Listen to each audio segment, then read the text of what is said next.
Oh no! Our table! It's broken!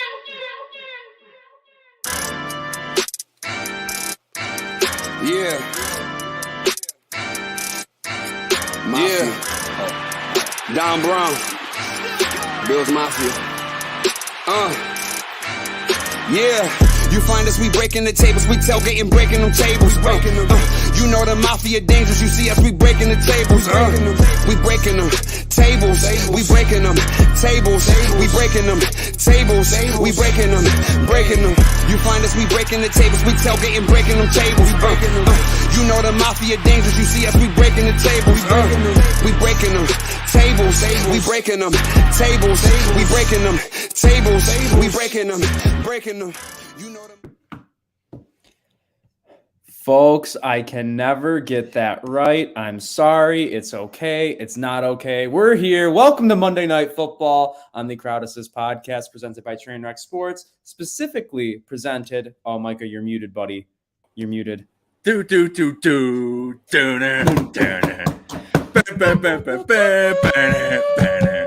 what I was just making noises in my apartment out loud without being heard.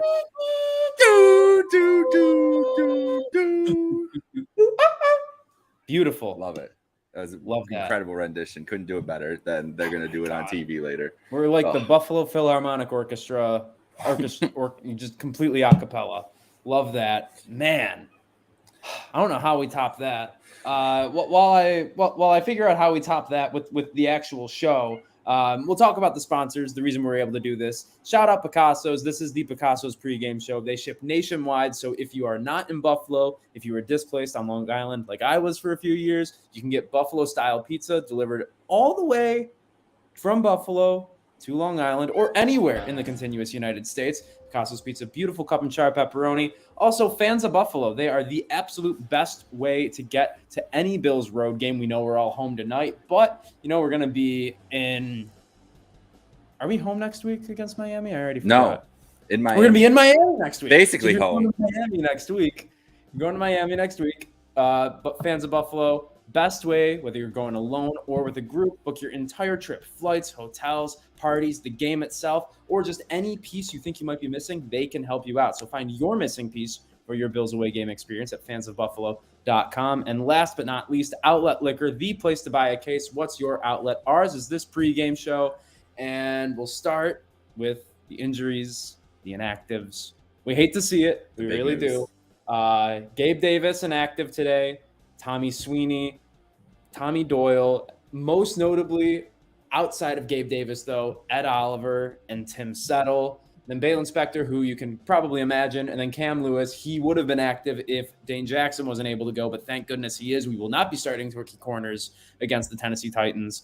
Not that I really would be worried about that against a 30-some-year-old Robert Woods and rookie Treylon Burks. But Ed Oliver and Tim Settle. I made the point in our show on Thursday, Micah, that Derrick Henry could be hitting that RB wall that we see when they start to amass too many carries. He had like thousands of carries, over 1,000 carries when he was in high school, a lot of usage in college, way more usage here in the NFL. But still, starting 2 defensive tackles out. Are you worried about that when it comes to the Bills? They are minus 10, I think it got up to. It started at minus 9. Them being out, do you think that spread could be a little bit smaller now? I mean, I wish it would, because I hate seeing that big ass number next to the Bills in any situation. It's such a foreign thing. Luckily for the Bills and the depth that they've built up on this defensive line, there's a lot of teams in the league that would start Daquan Jones and Jordan Phillips as their interior guys on a 4-3 defense and not think anything of it. And be really happy with those 2 guys. So I think, luckily, the Bills built up their depth, so they're in a good position for injuries like this. Tim Settle, great depth piece, great energy guy, and he had some great reps last week and everything. But Ed Oliver is obviously it's the biggest question mark beyond Gabe Davis, beyond anything else going into this game. The man has potential to be going into the year had the potential to be on the path to a breakout year.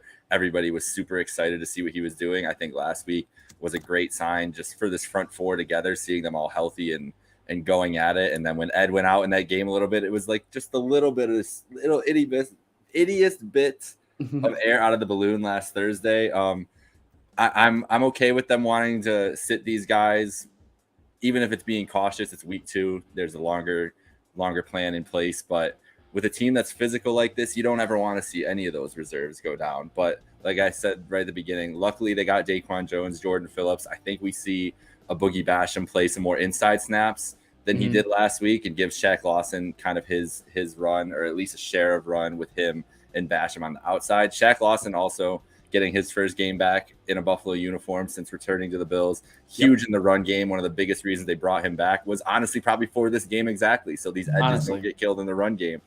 So good to see him back out there and everything. But yeah, definitely worried just from that, mostly from Ed Oliver being missing, just the impact that he can bring. But they built up this depth for reasons like this, and this is still, I don't think it, honestly, if I was a lines maker, none of these inactives for the Bills would change my outlook on what this game can still be for the Buffalo Bills.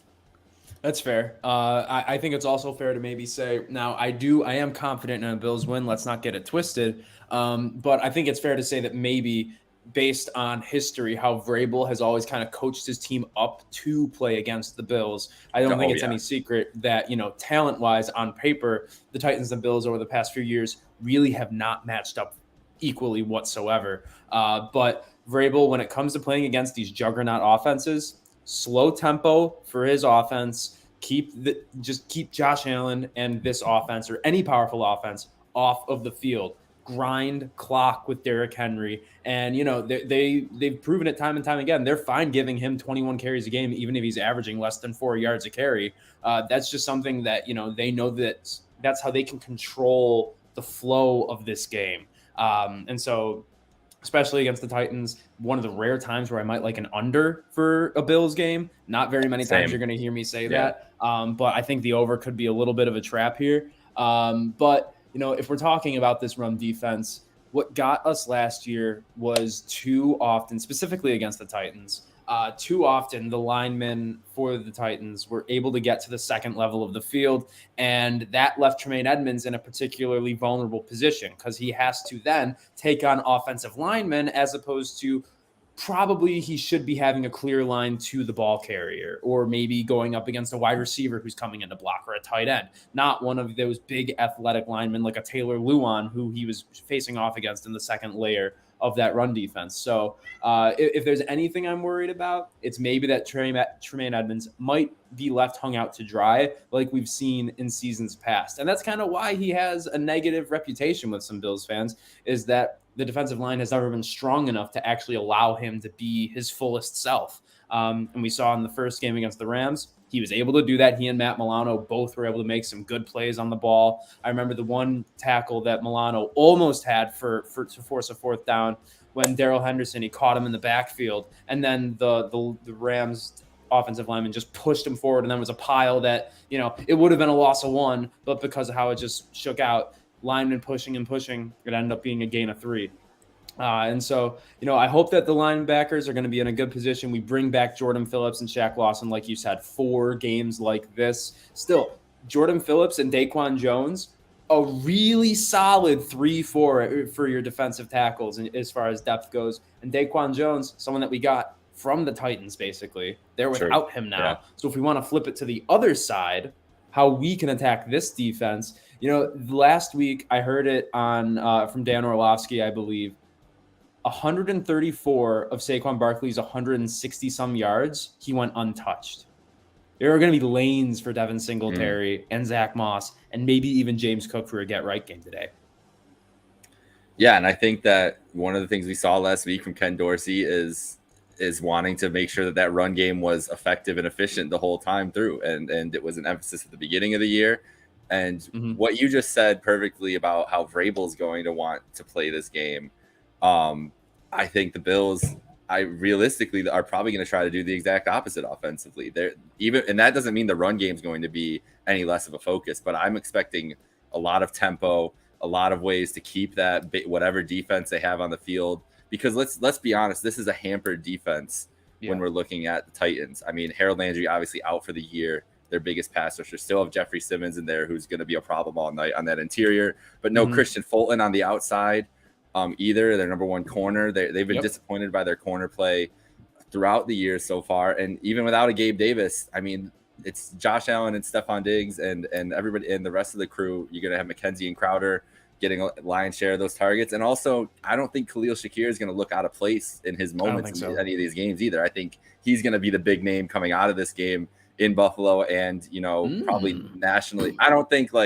I'm not saying he's doing 100 yards on 8 catches or anything like that. But you're saying plus 1,000 for an anytime touchdown isn't a bad deal, is what you're saying. No, definitely not at all. Definitely not. I would think that's a great bet, honestly, to throw out there for a guy like that. Because the one thing that he's shown to be able to do throughout the whole preseason and his whole career is just find the soft spots and get open in those zones. And I think that that's what the Bills are going to see a lot of tonight, is a lot of that zone defense and trying to get pressure with into the interior and Jeffrey Simmons and everything else, because they don't have the horses to cover this team man and send a lot of pressure and do the things that they've kind of sent at Josh over the last couple of years. So I think high pace is what we should expect from the Bills. But like you said, on the flip side of the ball, Vrabel is going to want to just make this game ugly as hell. And if that offense can play at the pace they want to, it frustrates this Bills offense into ways to get into the rhythms. Even last year when they were successful offensively, it was like spurts. It was like a quarter where they were on and then, 10 minutes where they were just getting run off the field every time. This team is just way more physical than any other team really in the NFL that they deal with. And they've had so much trouble with it. And I think you just have to look at it completely different from last week, because the Rams don't really have an option to play this physical bully ball type game. Like, they're a finesse team. That's what they're going to want to do, use their star power and hope for the best. That is the exact opposite. It's just going to be a different type of game.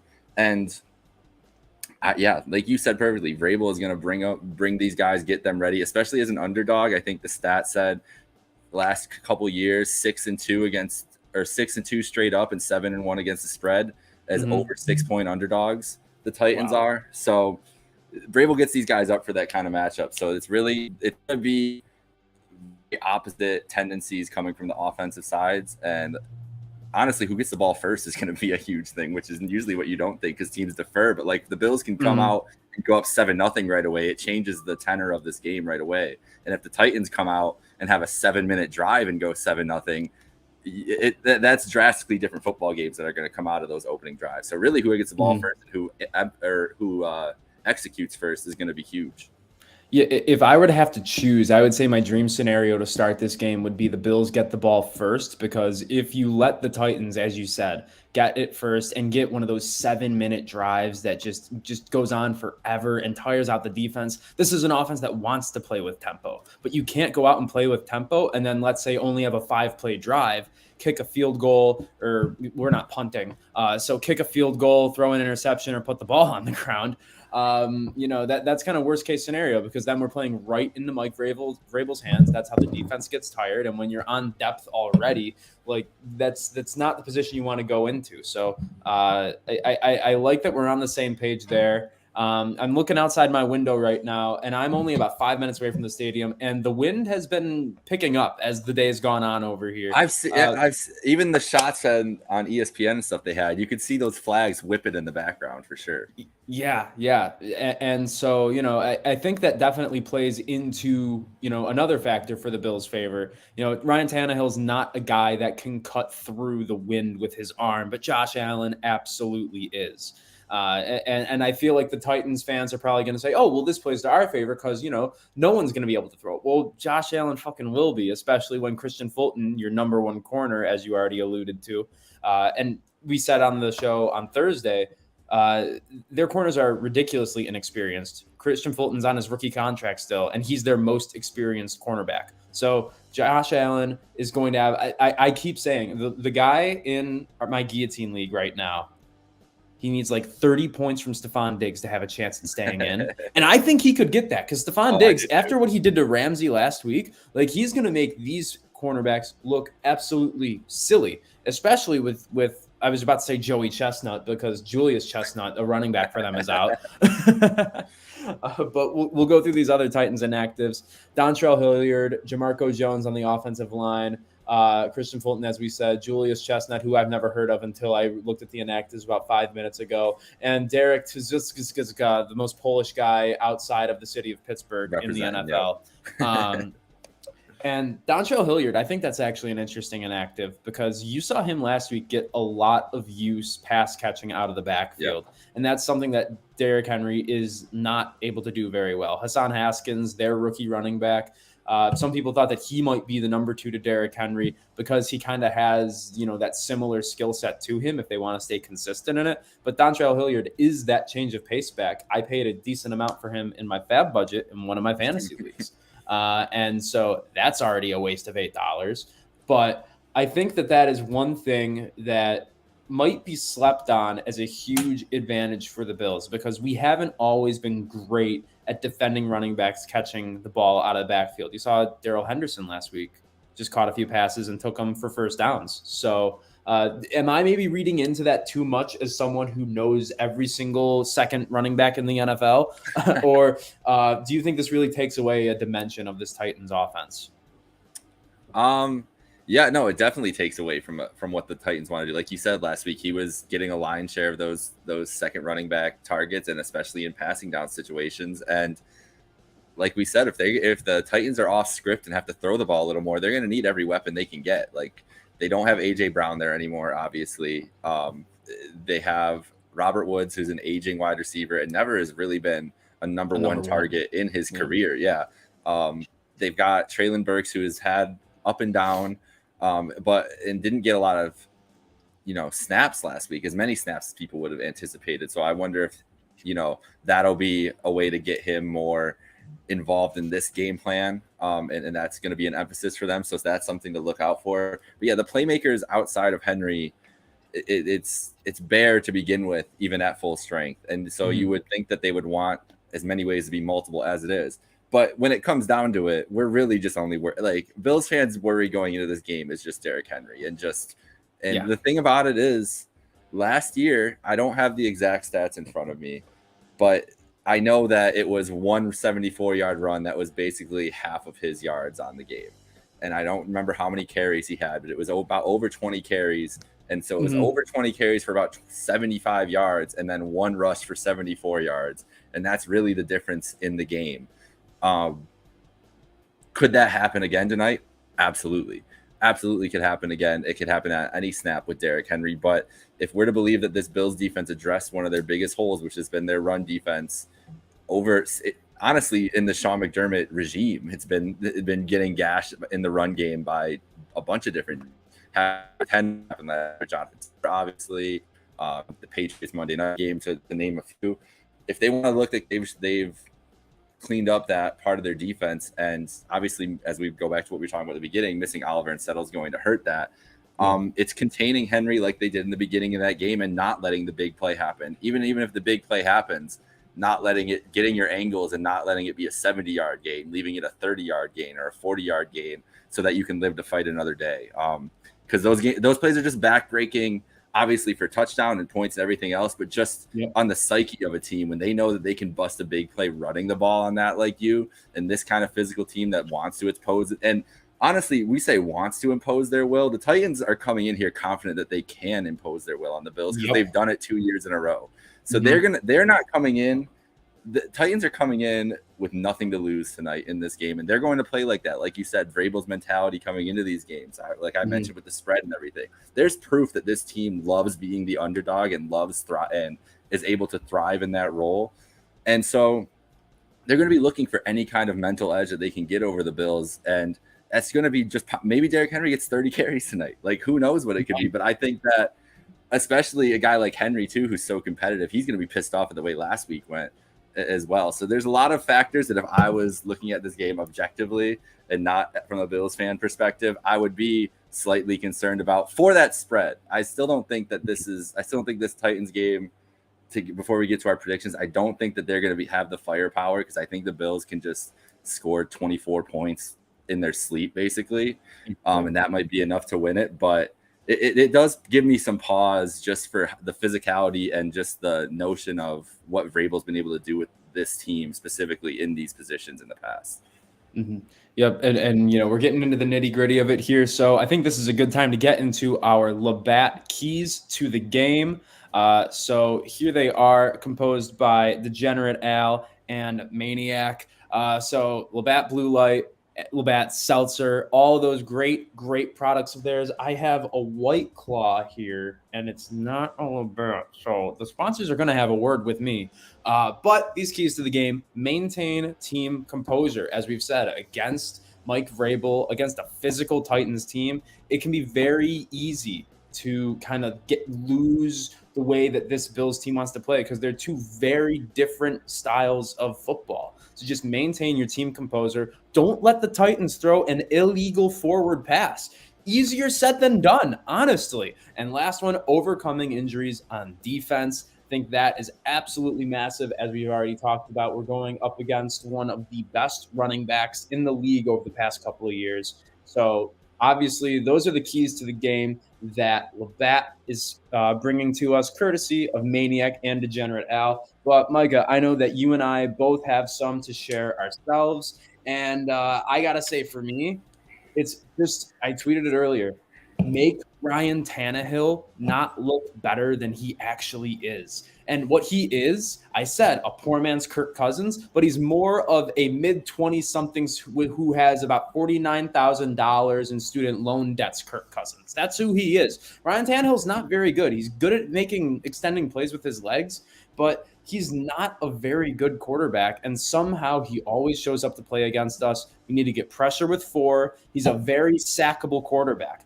No one curls up in the fetal position before they get sacked like Derek Carr, except for Ryan Tannehill. So we just got to – I say if the Bills get 4 sacks in this game, we're winning by double digits. And that is not there's no doubt in my mind about that. My other key to the game, just get out to any 2-score lead, because that means we are dictating the pace of play. That means Ryan Tannehill's going to have to lead them from behind, and I have no confidence that he can, in case you can't tell. So don't let him look better than he is, and get out to an early 2-score lead. My 2 keys. Micah, what are your 2 keys for a Bills victory today, brought to you by Labatt? So my first key is going to be isolate Stephon Diggs in every situation, every advantageous situation you can get. As we talked about, no Christian Fulton. They don't have the corners to keep up with Stephon Diggs in this game at all. Apparently no one in the league does, because he was burning Jalen Ramsey, who is supposed to be the best corner in the NFL among great NFL minds. So it's isolating Diggs and getting him in positions to succeed. One, because if they're going to just treat Stephon Diggs like a normal receiver and think that their defense can hold up against him, he's going to torch them tonight. And B, if they decide to shadow everything to him, we know that Crowder and McKenzie, and as I said earlier, I think Khalil Shakir, all of them are going to be able to pick up in a big way offensively if there's extra attention paid to Diggs. I think in the passing game, we're going to see, and just in general, we're going to see more James Cook, get him back in there again. I'd love to see him in the screen game and just short passing game as well. What we saw with them last week, they employed a lot of short passing techniques, a lot of outside zone runs to stay away from the interior and stay away from Aaron Donald. Probably going to try to do the same thing with Jeffrey Simmons. I mean, he's not Aaron Donald, but he is a similar force inside. Very underrated. Underrated. He's going to cause havoc tonight for sure. So they're going to try to get away from him as much as possible. So that's my offensive key to the game, is isolate Diggs and do everything else. Defensively, I think you kind of said it perfectly, and it's hitting Ryan Tannehill. It's getting to him, because if he gets hit, he gets rattled. And that's why they loved it last year. The last 2 years, the biggest thing we saw from them is the short passing games that has hit AJ Brown on big catch and runs and things like that. That weapon is not there tonight against the Bills. If he has to do a 5-step, 7-step drop, the way that our ends were playing last week, we should hit him almost every play. We should get near 5, like you said, 4 sacks. Yeah, we should be 4, 5, 6, 7 sacks again. That's the type of game this should be. And if you hit him and get pressure to him, he's going to make mistakes, and that's where the turnovers can come in. And we saw how advantageous this team was with their turnover the ball, or getting turnovers last week defensively, causing havoc for Matthew Stafford, who objectively much better quarterback than Ryan Tannehill. So I love the Ryan Tannehill hate. I'm fully in on it. Just hit him, and I think that it's going to help a lot. And we'll miss Ed for sure, but Jordan Phillips as a pass rusher, I mean, what more can we say about his game last week? I think he's going to have a similar effect this week against the Titans. Yeah, absolutely. And I think, we talked about it on Thursday too. Me, Merekat, and you were all in agreement that we should see a lot of Von Miller on rookie right tackle Nicholas Petit-Frere, highest graded rookie tackle in week Nicky 1. Little So brother. credit to him. But he is going to – we saw in week 1, we put Von Miller on an inexperienced left tackle, and it paid dividends. He had 2 sacks on his own. We think we're going to see him just keep taking advantage because he's that versatile guy. He's barely even a defensive end. We know he's a defensive end, linebacker, hybrid type of player. He's an absolute freak on the field. He's really just a defensive football player. I bet if you put him back there at safety, he would probably get a few passes defended. Why not, right? I hope it never comes to that. However, I think we're going to see him line up on the opposite side of this offensive line for the Titans. And I think Nicholas Petit-Frere is going to have a petit of a hard time today. A petit of a hard time, if I do say so myself. But we do want to get to some predictions here. Before we do, though, we're going to talk a little about the Miami Dolphins because they looked okay yesterday. It's good to keep it in perspective that the Baltimore Ravens were basically playing a final preseason game secondary for the last quarter of that game. No starting safeties. Their top 4 corners were banged up going into the contest. So you can tell from my tone, I don't have any confidence whatsoever that Tua is going to throw 6 touchdown passes or even 5 touchdown passes or even 4 touchdown passes in a game for the rest of the year. I think he took advantage of a phenomenal matchup. The 1 touchdown to Tyreek Hill was still underthrown. I don't know how the safety didn't turn around and just put his hand up personally. But how for real do you think the Dolphins are? Are they we should watch out when we play them because they could squeeze out a few division wins good? Are they serious threat for the division lead good? Or are they people are overreacting to them right now and they're frauds? That's a great question because that was the game I had most eyes on all day long for obvious reasons. Wanted to see the Dolphins, how they looked in a situation like that, but also just see how Lamar and co would look in a situation like that, almost back at full strength. And like you said, the secondary was banged up by the end of that game. And there's a lot that you can go look up very easily on Twitter. Those Amazon dots are great to see the blown coverages that led to some of those big Dolphins touchdowns to Tyreek Hill. But regardless of that, the biggest thing I'm going to go to the Ravens first before I even touch on the Dolphins, because I think it's the bigger thing about the Ravens, and they're not going to be able to close games this year, or they're going to have a hard time. They've had a hard time closing games since Lamar has been quarterback, closing close games out like that. But I think it's 32 carries right now for non-Lamar Jackson runners, and it's like 91 yards they're averaging. And when you're up 35-14, you're not going to run your quarterback and you're not going to throw the ball down the field. And if that's how you're running the ball, then how are you going to close out a game? Yeah, without J.K. Dobbins, without Gus Edwards, exactly. This isn't the Ravens that we should be seeing the rest of the year. They're hurting from that running back position, but that's how you close out a game. And if you're not going to run the quarterback who had an electric 79-yard run and was 100 yards rushing, over 100 yards rushing, over 100 yards, had a perfect passer rating, I think, maybe not the end of the day, but close to it by the end of the day. Like Lamar was doing everything he can, but when you want to close out a game like that, that's what you need is your running backs be able to pick up first downs. And clearly the Ravens aren't able to do that. So that's the first part of it, is that it put the Dolphins in a lot of advantageous situations, getting back on the field quickly, quick 3 and outs for the Ravens. Even at the end, the Ravens settling for a field goal at the end of that game. Like, you knew the way the Dolphins were rolling, you knew they were going right down the field. Like they were at least 2.5 minutes. There was no doubt. There was no doubt at all. So to answer your first question about the Dolphins, the Finns, I think they're in the spot where they can definitely steal AFC East games. They could win next week. I don't think it would be I don't think it would be a definitive statement about the Bills or the Dolphins if the Dolphins next week. The Dolphins are honestly, in my opinion, exactly what I thought they would be, and that's Jalen. It's Tyreek Hill's team. and they're going to go as he can go. And when you have Tyreek Hill is not made because of Patrick Mahomes. Tyreek Hill is a singular NFL talent that we have never seen before. And just in used basketball terms, they always talk about Steph Curry's gravity and those types of things. And just his presence on the court creates opportunities for everybody else.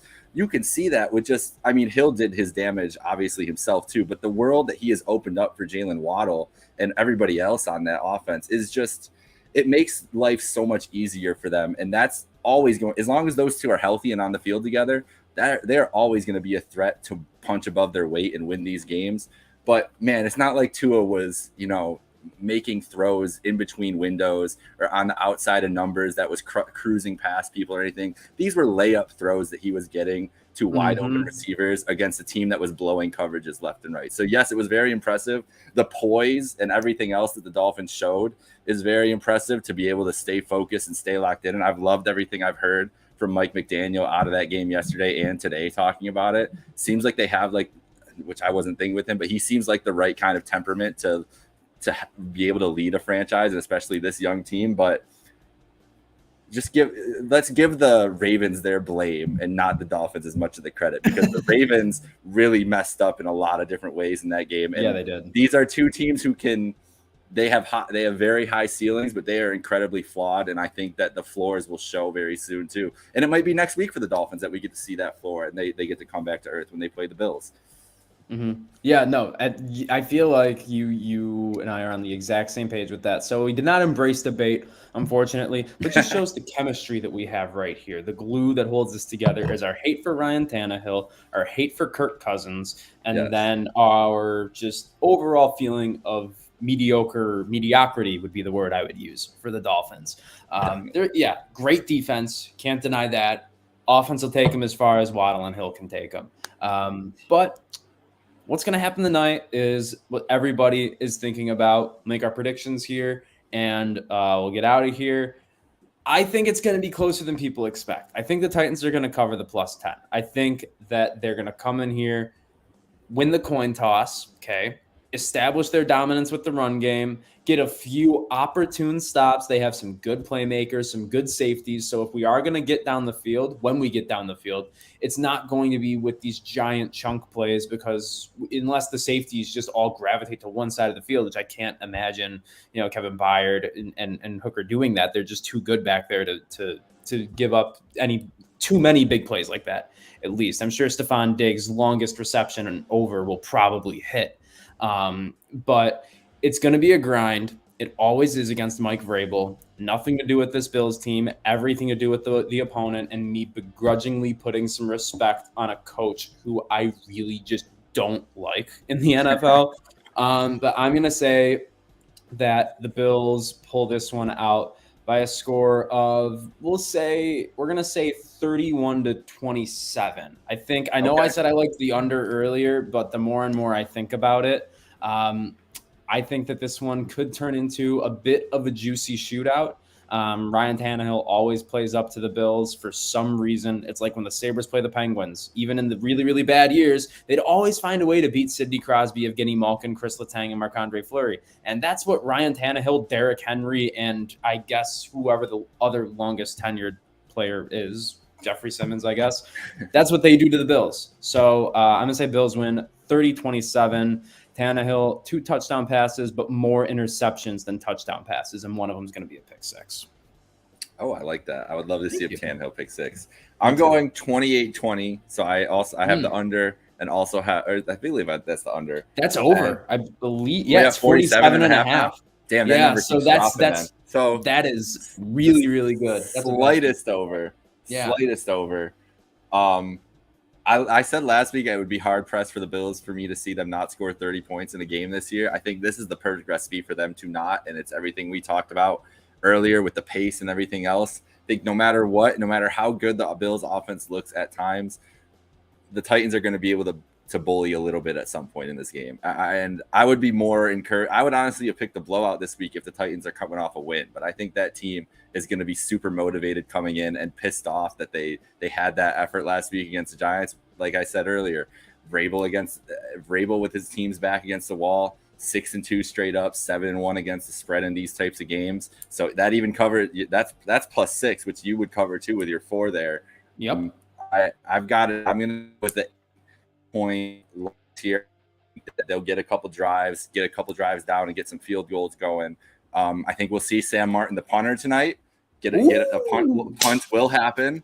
But the Bills' offense, for the most part, will be explosive and just have a couple drives that are just going to be duds just out of the nature of the game and the flow that it'll be in. But I think 28-20, and it'll be handily 28-20, like 28-13 in a garbage time touchdown, something like that. But I do think that Tennessee does cover and gets within there. And I will say, what was it last week?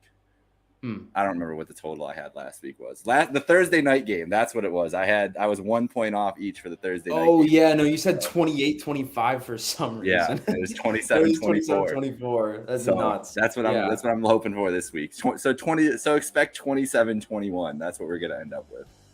All right. Or maybe 29-22. Bet that'd be a scoregami. I would love that. Love a scoregami tonight. I hope these teams just start going for 2 out of nowhere, just for fun. Just like it's like 8-8 at the end of the first quarter, and we're just like, why? What is happening? Go ahead. No. So do you know that app Retro Bowl? Yeah, it's like the game. Oh, yeah. So I play that on my phone all the time, and I have just started going for 2 whenever I score a touchdown in that every single time. And I found that I think it's actually a great strategy because if you hit it the first time, then they are kind of obligated to go for it if they score a touchdown following it. If they miss it, you get a touchdown with the regular extra point, you're up 2 possessions. Yep. So Lovely. I don't know. I don't know if that's what I do. I do it in Madden. The exact reason I do that in Madden if I score first all the time, because if you could stop that next one, then they're basically screwed for the rest of the game because you're at that 2 possessions. So I love it. Oh my God. I hope we go for 2 tonight. If we go for 2 tonight, everybody wins. Everybody wins if the Bills go for 2.